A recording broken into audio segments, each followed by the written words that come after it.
As this year comes to an end, we bring you a roundup of the most significant Supreme Court judgments of 2024, which are poised to shape India's legal and social landscape.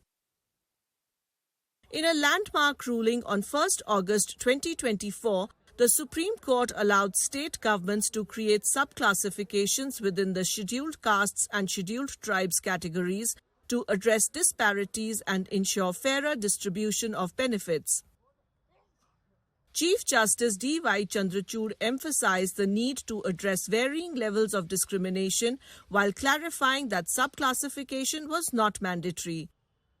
The decision sparked a political debate attracting both support and criticism. बाबा साहब ने जो संविधान बनाया उसमें creamy layer की कोई बात नहीं है। हम बाबा साहब के संविधान को ही मानेंगे और बाबा साहब ने संविधान में जो अनुसूचित जातियां और जनजातियों का आरक्षण किया है वो ही हम आरक्षण की व्यवस्था जारी रखें।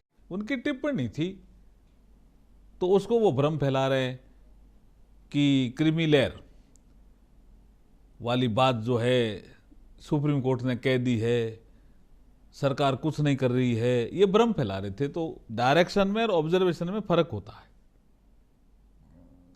डिसीजन में और ऑब्जर्वेशन में भी फर्क होता है। उनकी टिप्पणी थी। In another crucial judgment, the Supreme Court reinforced the sanctity of private property. In the case of Owners Association versus State of Maharashtra, the Apex Court ruled that the government cannot seize private properties by labeling them as community resources. This landmark ruling upholds individual property rights and protects citizens against arbitrary state actions, a win for property owners across the nation. The court put up strict conditions for governments to acquire private properties.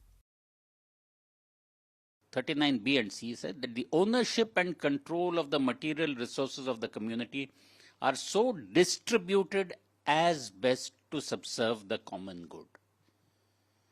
So I may have some wealth, you may have some wealth, but that is your personal wealth.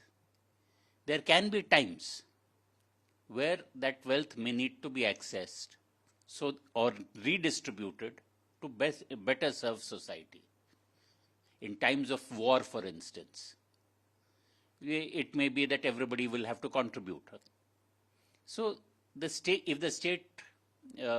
if Parliament were to bring out a law, its validity would possibly be protected by reference to the directive principles of state policy. In a relief to religious and linguistic minorities, Supreme Court's judgment on minority educational institutions said that the minority status of an educational institution is not affected by statute, date of establishment, or non-minority individuals present in the administration of the institution. The court clarified that to qualify as a minority institution, it only needs to be established by a minority community, not necessarily administered by members of that community. This ruling ensures that minority institutions can maintain their status even if they are governed by non-minority members, emphasizing the importance of protecting the rights of religious and linguistic minorities under Article 30 of the Constitution. Nothing could have been better than this for Aligarh Muslim University and for thousands of minority institutions in the country. We must remember that minority institutions are not just of the religious minorities. You have hundreds of linguistic minority institutions of Hindus. I have been writing that Hindus are also a religious minority in some union territories and in some northeastern states. Now the Supreme Court majority bench had said that we need to look at who was the person who conceived the original idea of establishing an institution, for what purpose that institution was to be established, how the funds were collected, who donated the land, and the mere fact that the legislature passed a law does not take away the right of a minority institution to have minority character.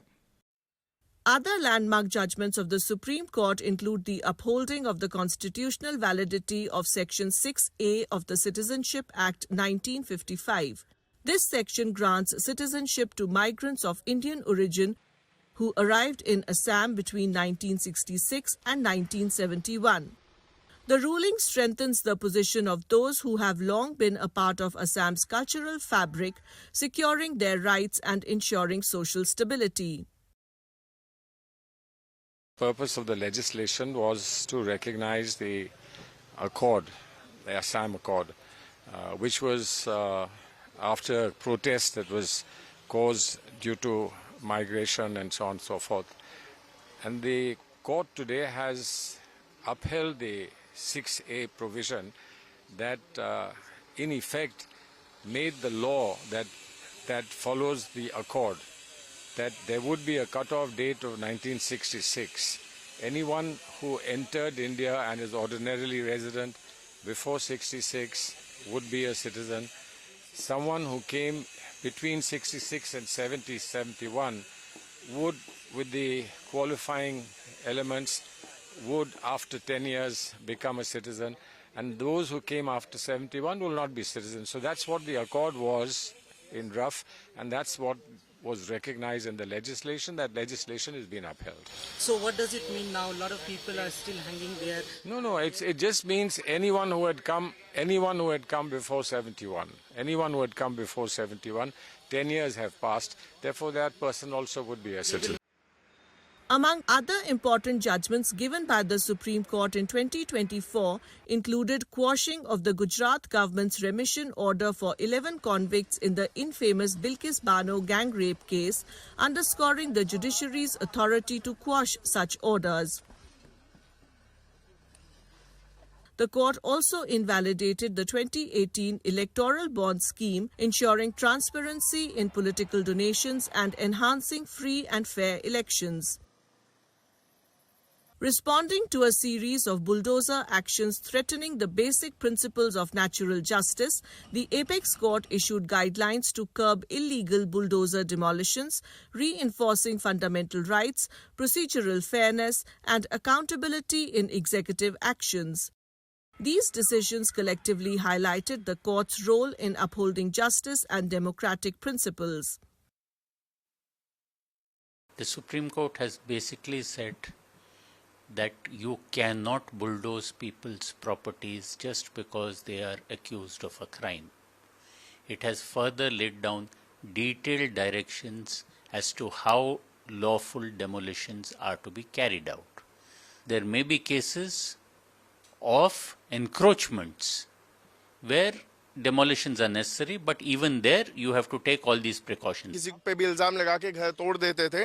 अब supreme court ने दिशा निर्देश पास किया है कि आपको notice देना पड़ेगा, कम से कम 15 दिन का वक्त देना पड़ेगा, जो कंपाउंडेबल है प्रॉपर्टी का पार्ट उसे कंपाउंड किया जाएगा, और अधिकारियों पे एक जिम्मेदारी डाल दी गई कि अगर कोई अधिकारी गलती कर रहा है, कानून तोड़ रहा है इससे रिलेटेड, तो उनकी पर्सनल जिम्मेदारी होगी। अगर उन्होंने कोई प्रॉपर्टी डिमोलिश की है, इलीगली डिमोलिश की है, तो उसको रेस्टिट्यूट करने की, ये अपने आप में एक बहुत बड़ा प्रावधान बना दिया है कोर्ट ने। The highlight of the judiciary in 2024 was the retirement of Justice D.Y. Chandrachud from the post of Chief Justice after serving a 2-year term. He will be remembered for several landmark judgments as well as for controversies surrounding his personality, where some legal luminaries accused him of being close and favorable to the government.